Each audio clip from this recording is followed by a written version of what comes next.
syempre dahil ngayon ay Tuesday, aalamin natin ang lagay ng panahon live sa DOST. Good morning, Jessie.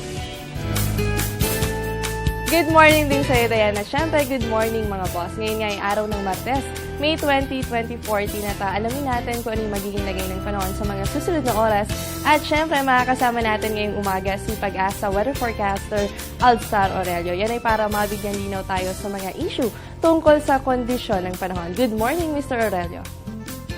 Good morning sa iyo, Jessie. Ganun din po sa lahat ng ating tagapaganood. Mr. Aurelio, tayo po ay nasa panahon pa rin ng tag-init. At kahapon po ba, ano ba yung mga naitala nating highest temperature? At may nabalitaan din kami na kahapon din po naitala ang pinakamataas na temperatura dito sa Science Garden, Quezon City. Gaano po ba ito kataas? Tama, at kahapon na ito yung mga na-record po natin sa ating lahat ng monitoring station at karamihan dito sa bandang Luzon. At ang nanguna dito, itong 38.2 degrees Celsius. Ito ay nasa Cabanatuan City. As itong sa Isabela na kung saan umabot ng 37.8 degrees Celsius. Yung Cagayan naman ito kung saan umabot ng 37.7 degrees Celsius. At sumunod yung nasa Naiya sa Parañaque umabot ng 37.2 degrees Celsius. Yung panghuli sa Zambales, ito yung meron tayong stasyon sa Subic, umabot ng 37.1 degrees Celsius. Dito sa Science Garden, Quezon City kahapon ay nakuha natin pinakamataas na temperatura sa taon nito. Ito yung umabot ng 36.6 degrees Celsius.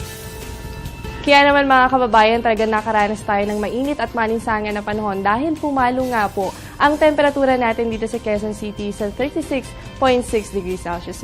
Mr. Aurelio, pag-usapan naman po natin itong El Nino. Meron po tayong tinatawag na mga category nito. Ito nga weak, strong at moderate. Pag po ba sinabi na strong El Nino, ano po ba ang ibig sabihin nito? At idagdag na rin po natin dyan yung mga historical data ng mga strong El Nino na naitala dito sa bansa simula taong 1956. Tama, itong sinasabi natin weak, medium at strong El Nino.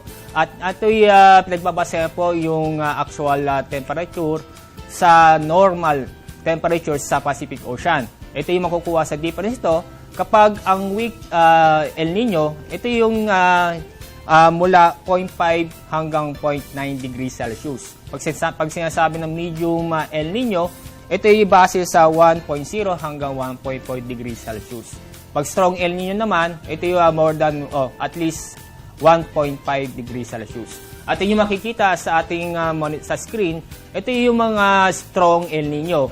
At nakikita nyo noong 1957 at meron po tayong 2010 ang pinaka-update po niya. At ang strongest sa itong strong El Nino noong 1997 kung saan nakakuha po tayo ng 2.4 degrees Celsius ang increase sa normal temperature sa Pacific Ocean. Naipaliwanag nga natin ni Mr. Aurelio kung paano nga ba na ika-category ito nga El Nino sa weak, moderate at strong. Ngayon naman po Mr. Aurelio, ano po ba yung expected temperature natin at heat index dito po sa Metro Manila, ganun din po sa Metro Cebu at Metro Davao? Opo, atong inaasahan po natin expected o inaasahan natin temperatura dito sa ating bansa, lalo po dito sa Metro Manila, Cebu at Davao. At ano ba yung mararamdaman natin sa araw nito?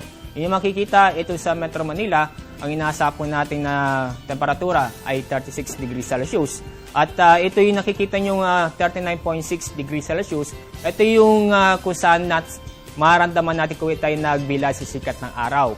At yung 36 degrees Celsius naman, ito yung nasa lilim tayo.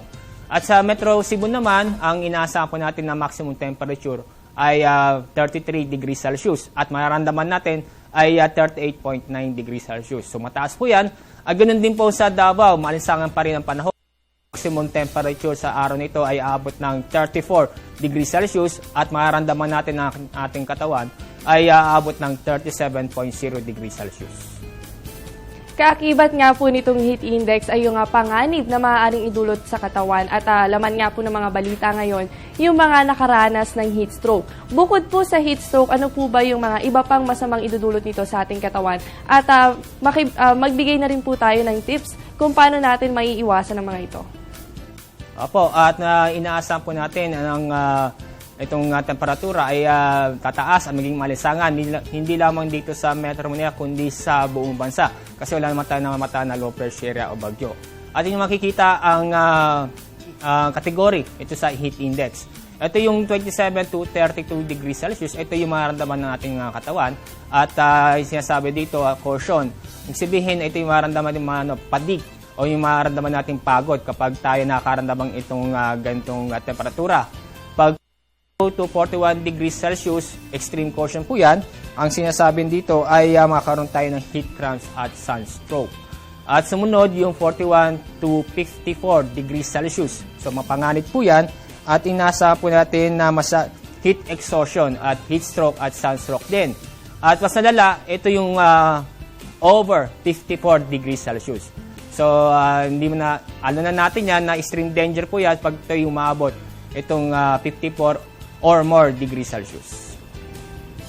Mr. Aurelio, ano po ba yung mga tips para maiwasan natin yung ganitong panganib sa ating katawan?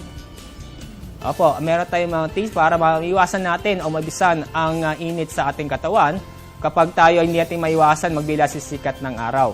At ito una po ay manatili tayo sa loob ng bahay kapag wala tayong masyadong gagawin. At ito'y at pangalawa, ito yung napaka-famous na ating gawin na magsuot po tayo ng damit kung sa kulay ay very light po o light color tulad ng puti. Kasi po itong puti ay nire-reflect niya ang sunlight. Pangatlo po ay syempre, uminom tayo ng maraming tubig. At pang-apat naman po ay iwasan po natin na uminom tayo ng maraming tubig para makaiwas po tayo sa mga ganitong heat stroke, sunstroke o heat cramps. At iwasan po natin yung uminom ng mga beer o wine dahil ito ay makaka-dehydrate sa ating katawan. Pangliwa ay yung kumain tayo ng kakunting meals para makaiwas din tayo sa pag-increase sa metabolic yung makikita sa TV screen. Ayan nga po, no, mga kababayan, nalaman natin na yung expected temperature natin ay nasa 32 to 41 degrees Celsius. Ibig sabihin po niyan, may panganib po ng heat stroke at heat exhaustion at naibahagi nga sa atin ni Mr. Aurelio yung mga tips o yung mga dapat gawin para maiwasan ito. Mr. Aurelio, panghuling katanungan na lamang po. Asahan nating lagay ng panahon sa mga susunod na oras base sa inyong 5 a.m. weather forecast. Opo, inaasahan po natin na magiging lagay na panahon sa ating ngayong araw, yung makikita na walang halos na mga pag-uulap na kusa magbibigay ng mga malalakas na pag-ulan. At patuloy po tayo makakaranas o maapektuhan tayo itong ridge ng high pressure area na gusto nanggagaling ito sa North Pacific Ocean at umaabot dito sa ating bansa, karamihan at mostly po dito sa Luzon. Kaya patuloy po tayo makakaranas ng mainit at maalinsangan na panahon, hindi lamang dito sa Metro Manila kundi sa buong bansa. Kaya makakaranas tayo ng bahagyang maulap hanggang sa maulap na kalangitan na may mga isolated po tayong pag-ulan or thunderstorm at dalasan po yan sa hapon o gabi.